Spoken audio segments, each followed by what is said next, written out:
모든 탐심을 물리치라라는 제목으로 오늘 말씀을 한번 생각해 보겠습니다. 오늘 성경에 보면 한 사람이 예수님에게 유산 문제로 그렇게 도움을 청합니다. 그런데 예수님께서 하시는 말씀은 누가 나를 재판장으로 세우느냐라고 말씀하시는 거예요. 그러면서 모든 탐심을 물리치라라고 하십니다. 그러면서 그 탐심에 대해서 한 비유를 드시는데요. 그 비유를 통해서 예수님의 말씀은 자기를 위해서 재물을 쌓아두고 하나님께 대하여 부여하지 못한 자가 이렇다라고 그렇게 말씀을 하십니다. 자, 모든 탐심을 물리치라라고 말씀하신데 첫 번째는 생명은 소유에 넉넉한 데 있지 않다라고 말씀하십니다. 13절에서 15절입니다. 무리 중에 한 사람이 이르되 선생님 내 형을 명하여 유산을 나눠 나누게 하소서. 이르시되 이 사람아 누가 나를 너희의 재판장이나 물건 나누는 자로 세웠느냐. 그들에게 이르시되 삼가 모든 탐심을 물리치라. 사람의 생명이 그 소유에 넉넉한 데 있지 아니하니라 라고 말씀하십니다. 자, 예수님께 하나의 문제를 가지고 찾아옵니다. 그것이 유산의 문제입니다. 그래서 아마 유산을 분배할 때에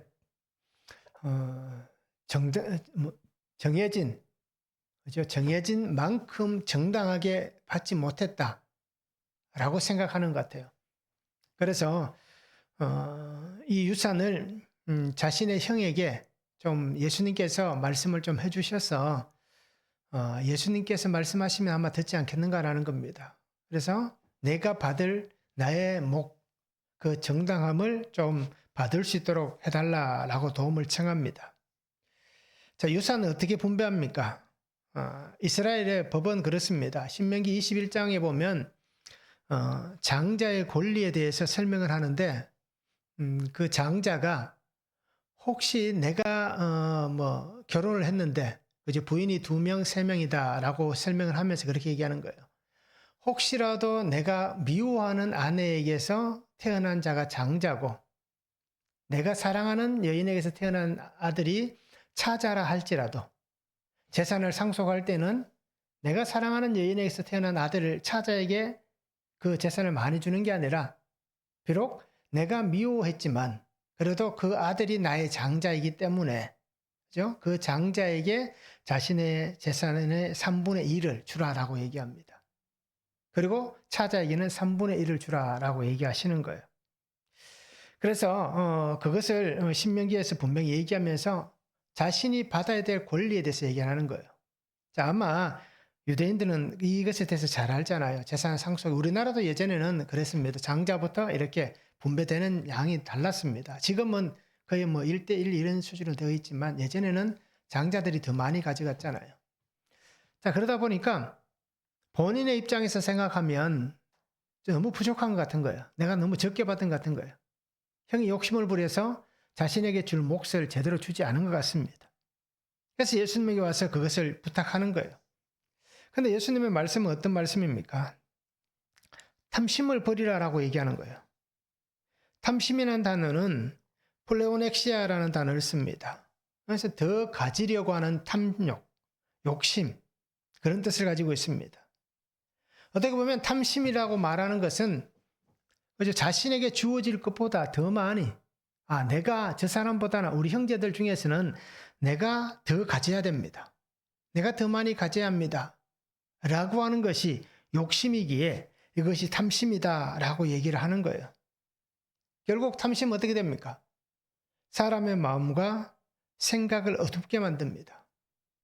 그리고 결국에는 이 탐심으로 인해서 어떤 일이 벌어집니까? 자신의 생명을 잃을 수도 있다라고 얘기하는 거예요. 그래서 예수님께서 하신 말씀 바로 그런 의미입니다. 그래서 탐심을 버려라 라고 얘기하시면서 생명은 소유에 넉넉한 데 있지 않다라고 하시는 말씀이 바로 그런 이유입니다. 이 물질 때문에, 이 욕심 때문에 그렇죠? 나의 생명을 잃을 수도 있다는 겁니다. 그래서 오늘 우리가 알듯이 성경에서 예수님 하신 말씀이 뭡니까? 그죠? 천하를 얻어도 자신의 건강을 잃으면 그게 무슨 의미가 있느냐라고 말씀하셨잖아요, 예수님께서. 오늘 내가 천하를 통일했습니다. 그런데 내가 건강을 잃어버렸다면 그냥 그게 무슨 의미가 있는가라는 겁니다. 우리가 잘 알듯이 이제 알렉산더 대왕에 대해서 우리가 많이 알잖아요. 그가 엄청난 정복을 합니다. 그래서 결국 인도의 어느 일부분이지만 그것까지 정복을 했습니다. 엄청난 나라를 세운 거예요. 그런데 실제로 어떻습니까? 30대에 그가 죽잖아요. 그렇게 큰 정복을 하고 위대한 나라를 이루었음에도 불구하고 30대 젊은 나이에 그가 죽는 겁니다. 자, 이렇듯 그죠? 생명은 이 소유에 넉넉한 데 있지 않다라고 분명히 말씀하시는 거예요. 탐심은 결국 사람의 생각과 사람의 마음을 파괴시킵니다. 우리가 그 예를 잘 보시기 바랍니다. 여호수아 7장에 보면 아간에 대해서 나옵니다. 아간이 여리고성을 점령하고 나서 어떻게 합니까? 아무도 모르게, 그죠? 자기 장막 밑에 뭘 숨겼습니까? 여호수아 7장에 보면 시날산의 아름다운 외투 한 벌, 은 200세겔, 그리고 50세겔 무게 정도 되는 금덩이 하나. 적은 것은 아니죠. 그죠? 굉장히 어떻게 보면 많은 것을 숨긴 거예요. 훔친 거예요. 그런데 그는 어떻게 합니까? 내가 이것을 훔쳤다고 해서 뭐 문제될 것이 있는가? 이것으로 인해서 뭐 어려움을 당할 수 있겠는가라는 겁니다. 다 속였습니다. 그런데 누구를 못 속였습니까? 하나님을 속일 수는 없었습니다. 결국 이 아간으로 인해서 이스라엘 백성이 여리고를 점령하고 나서 아이성을 점령하려고 올라갔을 때 첫 전투에서 패배합니다. 그리고는 3,000명이 올라갔는데 성경에 보면 36명이 전사했다라고 나오는 거예요. 그런데 그 백성의 마음이 녹았다라고 얘기합니다. 그리고 그 원인을 찾는 거예요.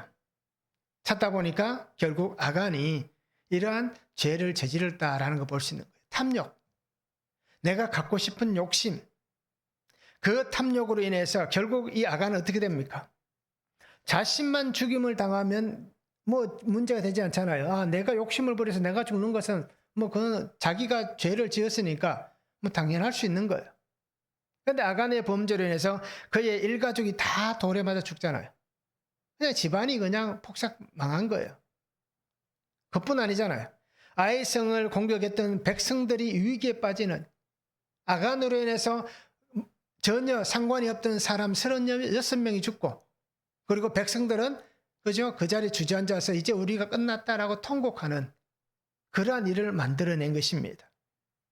결국 하나님의 말씀을 떠난 사람은 이 탐욕으로 인해서 악을 저지를 수밖에 없는, 악을 저지르고 그 악으로 인해서 자신도 멸망하고 또 주위에 있는 사람도 멸망시키는 그런 인생이 되는 것입니다. 그러기에 탐심은 오늘 우리의 눈과 마음도 멀어지게 합니다. 그리고 오늘 성도님들이, 저도 그렇고요, 우리 욕심을 부리지 않았으면 좋겠습니다. 탐욕을 부리지 않았으면 좋겠습니다. 그래서 우리의 눈이 멀어지고 마음이 멀어집니다. 우리의 생명은 물질에 있는 게 아닙니다. 우리의 생명은 어떤 권력에 있는 것이 아닙니다. 우리의 생명은 어떤 많은 것을 가져야만 우리의 생명을 유지할 수 있는 것이 아닙니다. 생명은 하나님의 말씀에 있습니다. 결국 탐욕은 하나님의 말씀에서 멀어지게 합니다. 그러니 우리가 탐심에 사로잡히면 저 생명을 잃을 수밖에 없는 겁니다. 육신의 생명이 잃지 않는다 하더라도 우리의 영의 생명을 잃어버리게 되는 겁니다. 탐심은 어떻게 보면 세상 물결입니다. 우리를 가만두지 않고 우리를 그 세상 속으로 집어넣는, 그 속으로 몰아넣는, 또 그 속에 휩쓸려서 빠지게 만드는 그 세상의 물결입니다.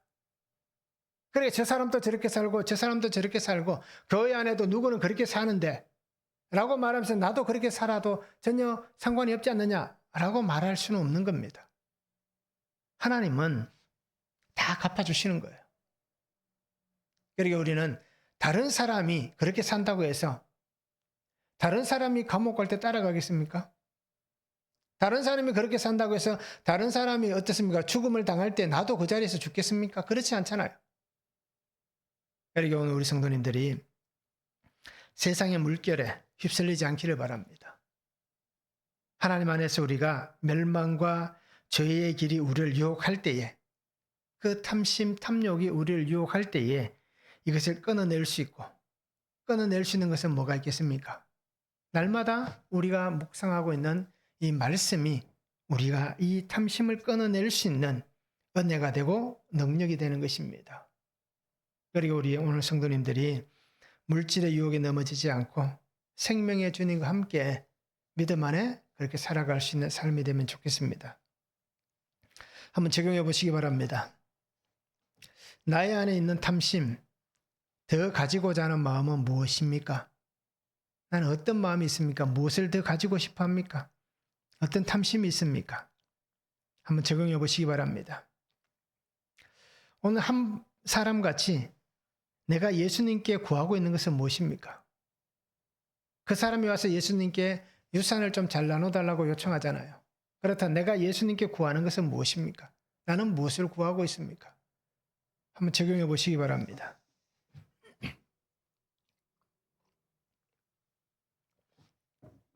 두 번째는 탐심은 사람을 어리석게 만듭니다. 16절에서 19절입니다. 또 비유로 그들에게 말하 이르시되 한 부자가 그 밭에 소출이 풍성하매 심중에 생각하여 이르되 내가 곡식 쌓아둘 곳이 없으니 어찌할까 하고 또 이르되 내가 이렇게 하리라 내 곡간을 헐고 더 크게 짓고 내 모든 곡식과 물건을 거기 쌓아두리라. 또 내가 내 영혼에게 이르되 영혼아 여러 해 쓸 물건을 많이 쌓아두었으니 평안히 쉬고 먹고 마시고 즐거워하자 하리라 라고 말씀합니다. 자, 예수님은 이 한 사람의 얘기를 들으시고 또 그들 제자들 또 그곳에 있는 사람들에게 그렇게 예수님께서 하실 말씀을 하시면서 한 부자의 비유를 들어서 말씀하십니다. 이 부자가 어떻습니까? 그의 밭에 소출이 풍성하였다라고 얘기합니다. 그러면서 그가 곡식 쌓아둘 곳이 없다. 얼마나 농사가 잘 됐으면 그죠? 곡식 쌓아둘 곳이 없다라고 얘기합니다. 그래서 그가 고민하면서 생각합니다. 어떻게 하면 좋을까라고 생각을 하는 거예요. 그래서 그의 결론은 무엇입니까? 이 곡식 창고를 헐자. 그리고 더 크게 짓자. 그리고 나의 곡식들, 내가 가지고 있는 물건들 다 이 창고에 쌓아두자라고 얘기합니다. 그러면서 그가 다시 한번 이런 결정을 합니다. 내 영혼아 여러 해 쓸 물건을 많이 쌓아두었으니 이제 평안히 쉬고 먹고 마시고 즐거워하자. 그렇죠? 이제 나는 뭐 몇 년은 그냥 먹고 놀아도 아무 문제 없을 만큼 곡식이 쌓였다 라고 생각하는 거예요. 자, 그는 어떻습니까? 오늘 나와 있는 예수님의 비유에서 보면 자기 자신에 대해서만 나라는 것에 대해서 강조하는 것들이 어떻습니까? 열 몇 번이 나옵니다. 다 나 중심으로 얘기를 하고 나 중심으로 생각을 합니다. 오직 자신의 삶에만 관심을 두고 그가 얘기를 하고 있습니다. 그냥 나를 위해서라고 외치고 있는 겁니다. 다른 사람은 관심도 없는 거예요. 오직 자기가 어떻게 살 것인가, 내가 무엇을 가졌는가, 내가 이것을 가지고 무엇을 할 것인가, 나는 앞으로 어떤 그 삶을 영위할 것인가, 자신만을 위해서 그렇게 고민을 하고 있고 또 그것에 대해서 염려를 하고 있습니다. 이미 부자다라고 얘기하셨잖아요. 그래서 그는 이미 많은 것을 가졌습니다. 그럼에도 그의 생각은 어떻습니까? 앞에서 말씀하셨던 예수님 말씀 탐심입니다. 더 가지고자 하는 욕망, 탐욕, 욕심 이것이 가득한 거예요. 그래서 나는 더 많이 가져야 된다. 더 많이 가져야 된다. 나는 이것을 더 많이 가져서 더 큰 꿈을 가지고 더 큰 계획을 가지고 나는 앞으로 이렇게 살아갈 것이다. 라고 그가 생각하는 거예요. 오늘날 21세기에 사는 오늘 우리의 표현을 보면 이럴 거예요. 야, 내가 회사를 이렇게 잘 운영해서 이렇게 수익이 많이 났으니 나는 앞으로 어떻습니까? 세계 여행을 하면서 세계 각곳을 돌아다니면서 좋은 곳은 다 가고 좋은 것을 먹고 좋은 곳에서 자고 그렇게 여유롭게 살고 즐기자 라고 그렇게 그가 생각하고 그 계획을 추진하려고 하는 것이에요. 그래서 자기가 가지고 있는 돈을, 그죠? 뭐 비자금도 만들고 뭐 별수를 다 안 쓰겠습니까? 그래서 세상에서 제일 안전한 스위스 은행에다가 내가 이것을 예치해두고 그렇게 사는 거예요. 누구도 나의 것을 훔쳐가지 못하도록 그렇게 하는 것입니다. 그래서 그의 속에는 어떻습니까? 누군가를 생각하는, 자기 외에 다른 것을 생각하는, 다른 것을 향한 마음은 조금도 존재하지 않습니다. 결국 자신만을 위한 삶을 생각했던 사람은 모든 것을 잃어버리고 그냥 그렇게 쓸쓸하게 죽음의 길로 가는 것입니다. 자, 어거스틴은 이 사람에 대해서 예수님의 비유를 통해서 이 부자에 대해서 이렇게 얘기하는 거예요. 어거스틴은 이렇게 얘기합니다. 이 부자에게 있어서 문제는, 이 부자에게 있는 문제는 이란 뜻입니다. 재물이 많다는 것이 아니다. 어거스틴은 이렇게 해석하는 거예요. 이 부자에게 있는 문제는 재물이 많은 것이 아니다. 그에게 있는 문제는 가난한 자를 위해서 가난한 자를 위한 곳간이 없다라는 것입니다. 그렇잖아요. 크게 짓고 크게 지어도 다 자기 것밖에 없는 거예요. 가난한 이웃을 위해서, 그죠? 자신의 도움이 필요한 약자를 위해서 그가 그들을 도와줄 수 있는 창고가 없다는 얘기입니다. 곡식 창고가 없다. 아니면 그들을 도울 수 있는 물질이 없다는 겁니다. 그렇게 많은데도 불구하고 그런 사람이다라는 것입니다. 결국 예수님의 비유의 목적은 무엇입니까? 탐욕을 버려야 한다는 것입니다. 탐심은 우상 숭배다라고 말씀하잖아요. 그러기에 우상 숭배하듯이 물질이 우상이 되어서는 안 된다라고 그렇게 말씀하는 거예요. 뭐 탐심만 우상이겠습니까? 건강도 우상이 될 수 있는 거예요. 명예도 우상이 되고요. 권력도 우상이 되고 사람도 우상이 되는 거예요. 물건도 우상이 되는 겁니다. 그러기에 예수님의 말씀은 뭡니까? 그것을 버려야 되는 거예요. 하나님을 사랑하는 사람이 이웃을 사랑하는 겁니다. 하나님을 생각하는 사람이 이웃도 생각하는 것입니다. 그러기에 주님의 말씀은 하나님을 믿는 사람은 하나님을 생각하듯이 이웃을 생각하는 것이다. 내 창고를 더 크게 짓기 위해서 발버둥 치는 게 아니라 하나님이 주신 것이기에 이것을 가지고 하나님의 도움을 필요로 하는 사람들에게 그들을 위해서 쓰고 나누는 것이 바로 주님께서 원하시는 마음이다. 그렇게 사는 것이 바로 믿음의 삶이다 라고 말씀하시는 거예요. 그럼에도 사람들은 어떻게 얘기할까요? 예수님, 나는 오늘 예수님 말씀하신 이 부자와는 다릅니다. 나는 그 사람하고 다릅니다. 하나님께서 내게 물질을 주시면 나는 주를 위해서 쓰고, 그죠? 그리고 하나님께서 원하시는 곳에 그렇게 물질을 흘려보내겠습니다. 라고 다들 얘기할 거예요. 그런데 실제는 어떨까요? 아마, 그죠? 아까워서 도저히 못 줄 거예요. 그리고 오늘 우리가 어떤 마음으로 사는지를 잘 보시기 바랍니다.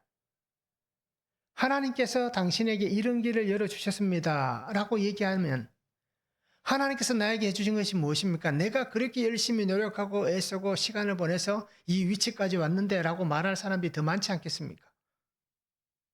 그리고 오늘 우리는 주님의 마음을 잘 보시기 바랍니다. 나는 다르다라고 얘기할 수 없습니다. 우리도 똑같이 물질이 생기면 이렇게 될 수밖에 없을 거예요. 왜요? 다 똑같은 사람은 마음속에 그죠? 욕심이 있기 때문입니다. 내가 저 친구보다 더 가져야 된다. 우리 형제들 중에서 내가 제일 많이 가져야 된다. 우리 사업장이 똑같은 사업을 하는 경쟁 업체들보다는 잘 돼야 된다. 더 많은 수익을 내야 된다. 다 그런 마음들을 갖고 살지 않습니까? 결국 어떻게 될까요? 물질로 인해서 그 삶이 파괴될 수도 있습니다. 생각지도 않았던 물질이 생겨서 가정이 파괴될 수도 있습니다. 그리고 그 물질 때문에 하나님을 떠나는 일들이 생겨날 수도 있다라는 것입니다.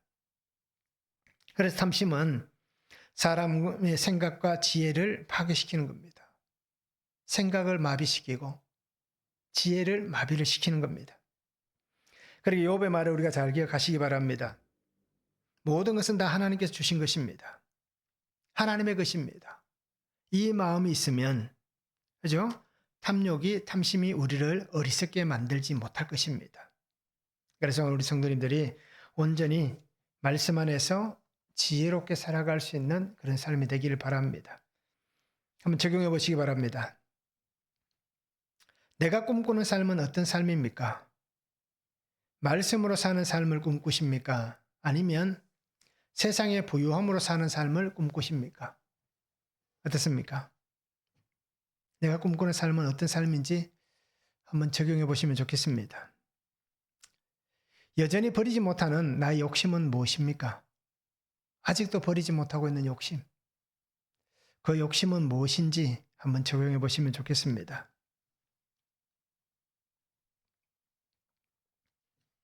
세 번째는 성도는 준비되어야 합니다.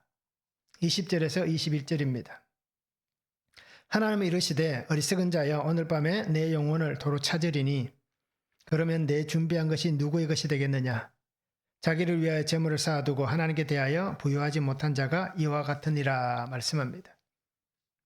자, 예수님은 분명하게 말씀하는 거예요. 어리석은 자여 오늘 밤에 내 영혼을 도로 찾으면, 즉 하나님께서 너를 데려가시면, 너의 종말이 오늘 밤에 일어나면 내가 그렇게 창고를 크게 짓고 그렇게 준비한 모든 것들이 다 누구의 것이 되겠느냐라고 말씀하는 거예요.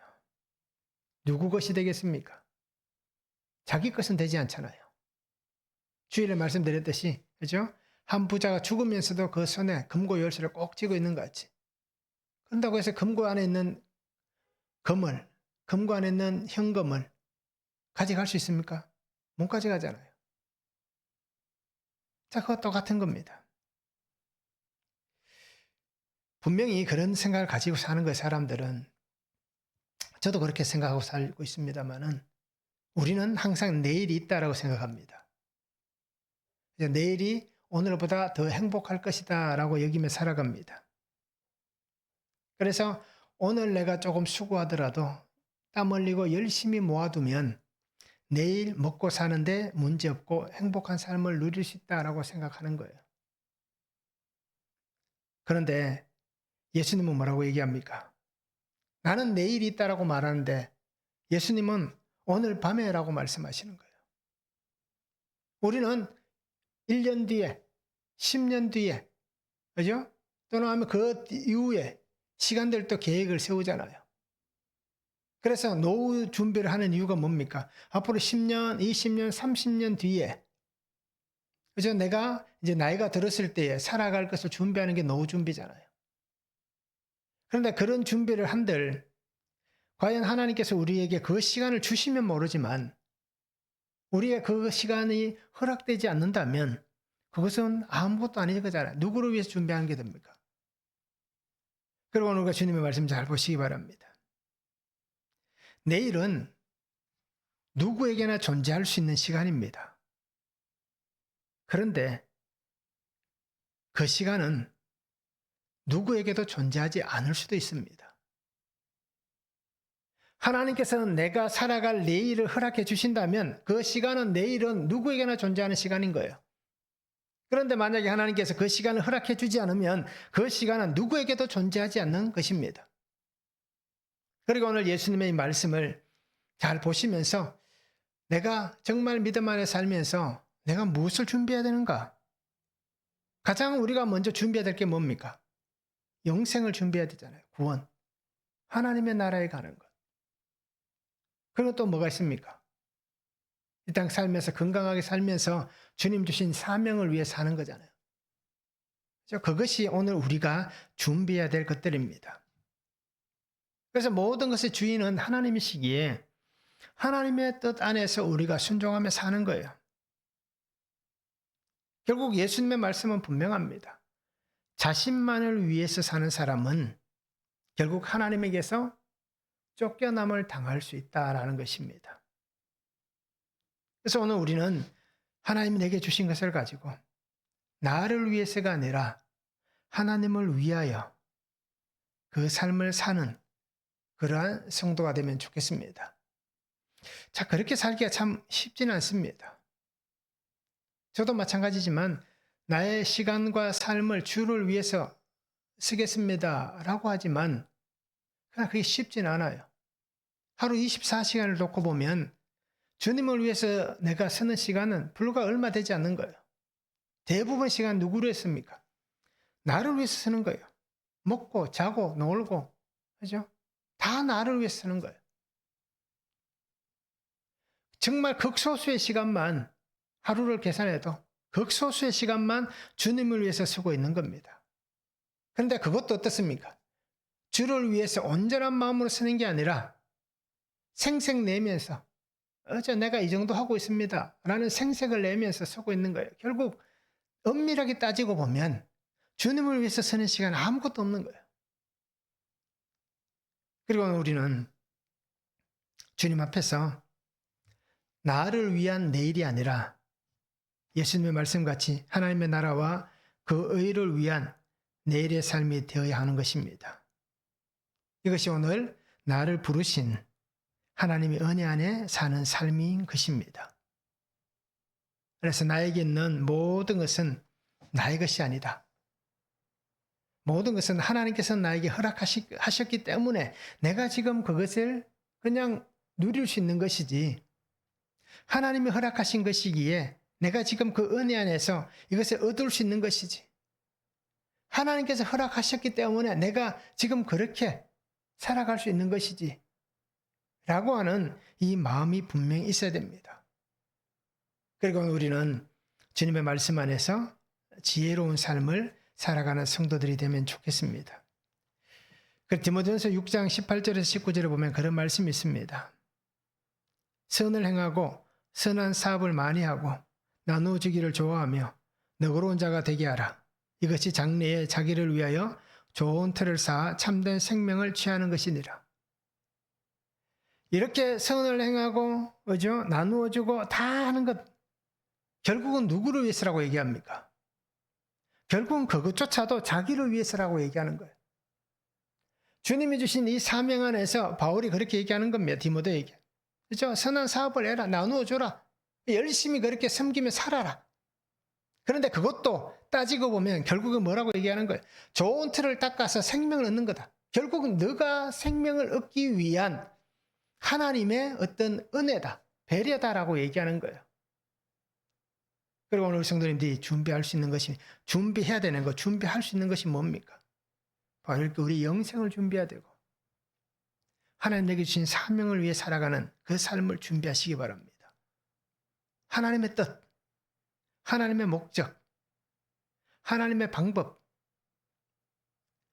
이것들이 나의 삶 안에서 사용되어지는 그런 삶이 되는 것이 오늘 내가 준비된 그러한 성도다라는 것을 우리가 잊지 않았으면 좋겠습니다. 그래서 예수님께서 이렇게 말씀하신 것은 다른 게 없습니다. 가장 중요한 것은 뭡니까? 한 영혼을 구원하기 위해서 예수님께서 이렇게 말씀하시는 거예요. 그러기 오늘 우리가 영혼 구원을 위해 사용되어지는 그러한 성도들 되면 참 좋겠습니다. 한번 적용해 보시기 바랍니다. 나는 하나님을 위하여 사용되어지고 있습니까? 어떻습니까? 나는 하나님을 위해서 사용되어지고 있는지 한번 잘 적용해 보시기 바랍니다. 나의 소유를 땅에 쌓고 있습니까? 하늘에 쌓고 있습니까? 어떻습니까? 내가 땅에 내 소유를 쌓고 있는가? 아니면 하나님의 나라 하늘에 내 소유를 쌓고 있는가? 한번 적용해 보시면 좋겠습니다. 하나님의 말씀의 역사하심을 따라 말씀 안에서 부유함을 나누며 사는 성도가 되면 좋겠습니다. 생명은 예수님의 은혜의 선물입니다. 그리고 우리가 온전히 예수님만을 따라가시기 바랍니다. 말씀을 붙잡고 우리가 늘 기도하면서 말씀 안에서 나에게 주시는 주님의 그 마음과 뜻을 분별하고 또 그 은혜 안에서 믿음으로 말씀으로 살아가는 삶이 될 수 있기를 주님의 이름으로 축원합니다.